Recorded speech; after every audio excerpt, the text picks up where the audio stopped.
Vai ser a obra O Príncipe, de Maquiavel.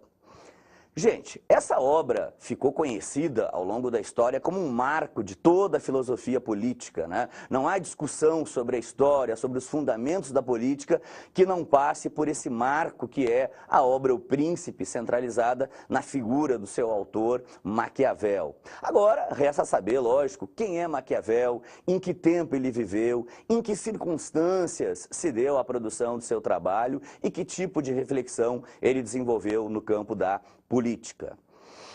Bom, Maquiavel viveu num período muito diferente do nosso, um período muito conturbado, um período onde os reinos e os principados viviam constantemente em guerra na região onde hoje nós conhecemos a Itália. Nessa época a Itália ainda não era unificada como um país que a gente conhece hoje. Era apenas um conjunto de reinos e principados que viviam em guerras entre si, por poder, por terras, né? E além disso enfrentavam também inimigos externos, né? Nações mais organizadas como França e Espanha, que volta e meia também estavam atacando esses territórios, né? Onde hoje nós conhecemos a nossa Itália. E foi justamente nesse período que viveu Maquiavel, o nosso filósofo de plantão, no qual a gente vai ter que prestar a nossa prova, né?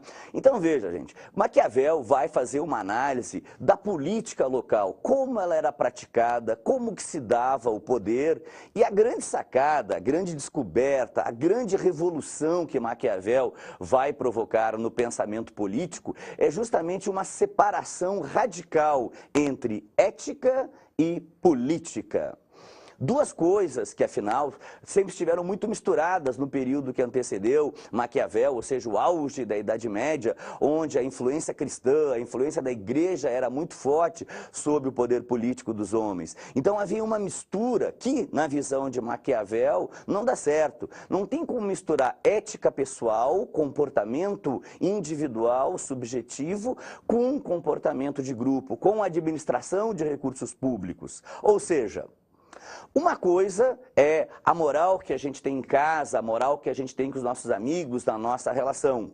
Outra coisa é a moral que o regente, que o administrador público, que o governador deve ter. Ou seja, administrar um país, administrar uma nação, não, segundo a visão maquiavélica, não pode ser feita fundamentada em princípios da moral individual. Assim, Maquiavel vai fazer a ruptura definitiva do ponto de vista teórico entre política e ética. Então, esse é um ponto importante para você ter em mente na medida que você vai lendo os capítulos, os vários capítulos que formam o livro O Príncipe, né? E uma outra questão também que você deve ficar muito atentos em relação ao vestibular é, na verdade, o preconceito pelo qual o maquiavelismo ficou conhecido.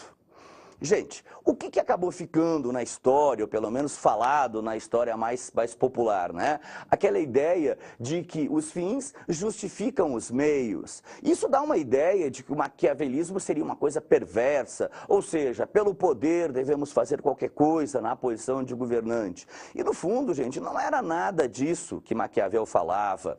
Maquiavel, quando falava no intuito de administrar, ele tinha que, em função do objetivo que era traçado pelo governante, os meios seriam escolhidos para melhor possibilitar isso. É claro que, às vezes, sem dúvida alguma, o governante ele ia precisar ser rude, ia precisar tomar decisões que punham em xeque certas questões de valor moral defendidas pela cristandade, mas, pela lógica da maioria, se impunha muitas vezes o sacrifício de uma minoria.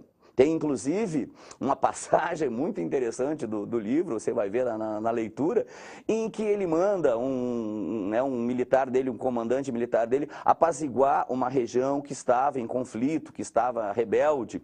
Esse comandado do príncipe vai a esse pequeno reino e tem uma ação extremamente malvada e mata os líderes e tortura as pessoas e, pelo um regime de terror, ele amedronta e consegue apaziguar, obedecendo a ordem do seu rei. O rei, na sequência, vai visitar o seu protetorado. Lógico, chegando lá, os anciãos e o pessoal mais velho vai procurá-lo, vai procurar o rei e dizer: olha, aquele que tu mandaste para nos governar aqui foi carrasco, foi bárbaro, torturou, matou, né?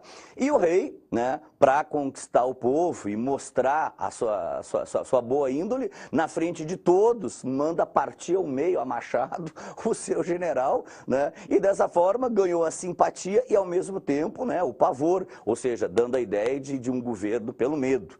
Quer dizer, passagens como estas vão levar a gente a crer que Maquiavel defendia a ação iníqua, a ação malvada, ou seja, a ação sem limites, e não era nada disso que Maquiavel falava. Ele apenas mostrava que vai existir uma diferença muito grande entre aquilo que pregava a moral cristã vigente e aquilo que é necessário para uma administração de um bom governo.